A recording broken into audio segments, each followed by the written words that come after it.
The Awakening, Chapter 22. One morning on his way into town, Mr. Pontellier stopped at the house of his old friend and family physician, Dr. Mandelet. The doctor was a semi-retired physician, resting, as the saying is, upon his laurels.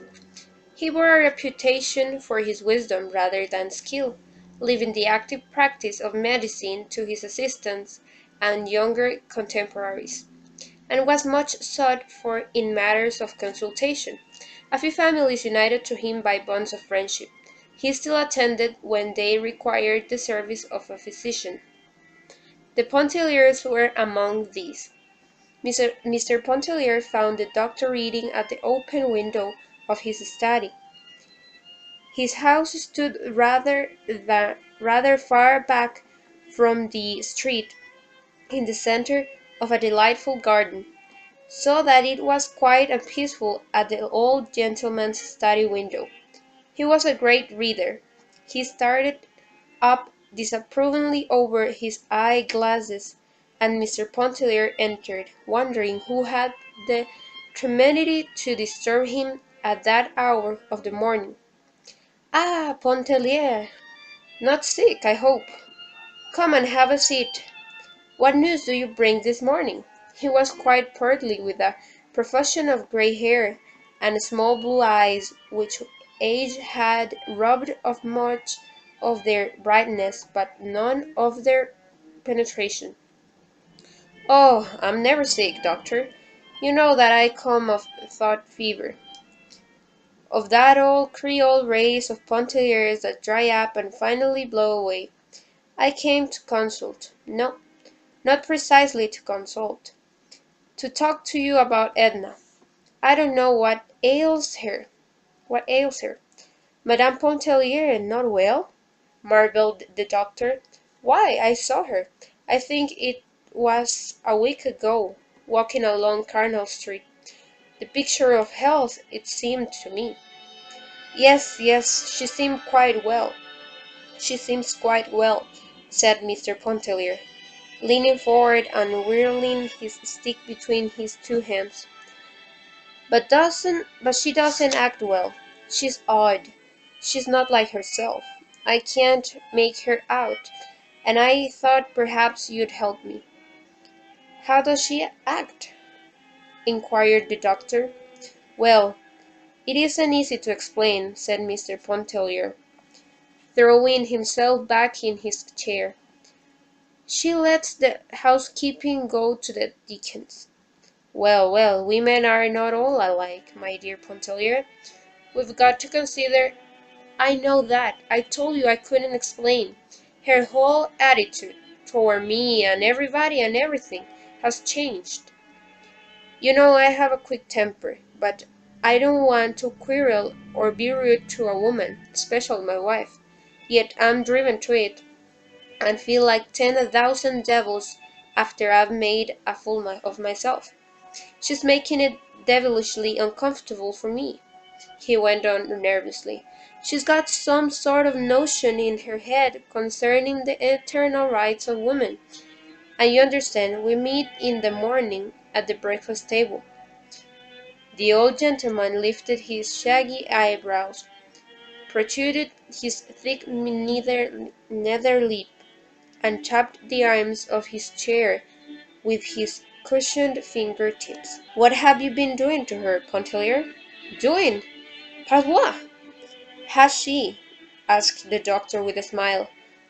"Has she been associating of late with a circle of pseudo-intellectual women, super-spiritual superior beings?" "My wife has been telling me about them." "That's the trouble," broke in Mr. Pontellier. "She hasn't been associated with anyone. She has abandoned her Tuesday at home, has thrown over all the acquaintances, and goes tramping about by herself, mopping in the street-cars, getting in after dark. I tell you she's peculiar. I don't like it. I feel a little worried over it." This was a new aspect for the doctor. "Nothing hereditary?" he asked seriously. "Nothing peculiar about her family antecedents, is there?" "Oh, no, indeed. She comes of sound old Presbyterian Kentucky stock. The old gentleman, her father, I have heard, used to atone for his weekday sins with his Sunday devotion. I know for a fact that his race horses literally ran away with the prettiest bit of Kentucky farming land I ever laid my eyes upon. Margaret, you know Margaret? She has all the Presbyterian undiluted, and the youngest in something of a vixen. By the way, she gets married in a couple of weeks from now. Send your wife up to the wedding, exclaimed the doctor, foreseeing a happy solution. Let her stay among her own people for a while. It will do her good. That's what I want her to do. She won't go to the marriage. She says a wedding is one of the most lamentable spectacles on earth. Nice thing for a woman to say to her husband, exclaimed Mr. Pontellier, burning anew at the recollection. Pontellier, said the doctor, after a moment's reflection, let your wife alone for a while. Don't bother her, and don't let her bother you. Women, my dear friend, Woman, my dear friend, is a very peculiar and delicate organism. A sensitive and highly organized woman, such as I know Mrs. Pontellier to be, is especially peculiar. It wouldn't require an inspired psychologist to deal successfully with them. And when ordinary fellows like you and me attempt to cope with their idiosyncrasies, the result is bungling. Most women are moody and whimsical. This is some passing whim of your wife, due to some causes or cause which you and I needn't try to fathom. But it will pass happily over, especially if you let her alone. Send her around to see me. Oh, I couldn't do that. There'd be no reason for it, objected Mr. Pontellier. Then I'll go around and see her, said the doctor. I'll drop in to dinner some evening. En bon ami. Do, by all means, urged Mr. Pontellier. What evening will you come? Say Thursday? Will you come on Thursday? He asked, rising to take his leave. Very well, Tuesday. My wife may possibly have some engagement for me Tuesday. In case she has, I shall let you know. Otherwise, you may expect me. Mr. Pontellier turned before leaving to say, I am going to New York on business very soon. I have a big scheme on hand, and want to be on the field proper to pull the ropes and handle the ribbons. Will tell you in on the inside if you say so, doctor, he laughed. No, I thank you, my dear sir, returned the doctor. I leave such ventures to you younger men, with the fever of life still in your blood. What I wanted to say, continued Mr. Pontellier, with his hands on the knob, I may have to be absent a good while.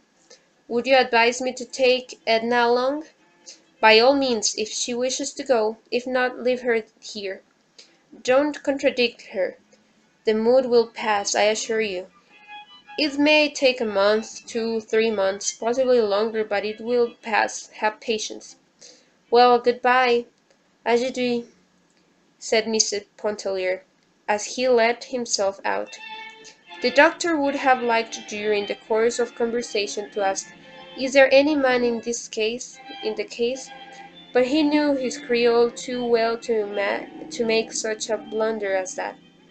He did not resume his book immediately, but sat for a while meditatively looking out into the garden.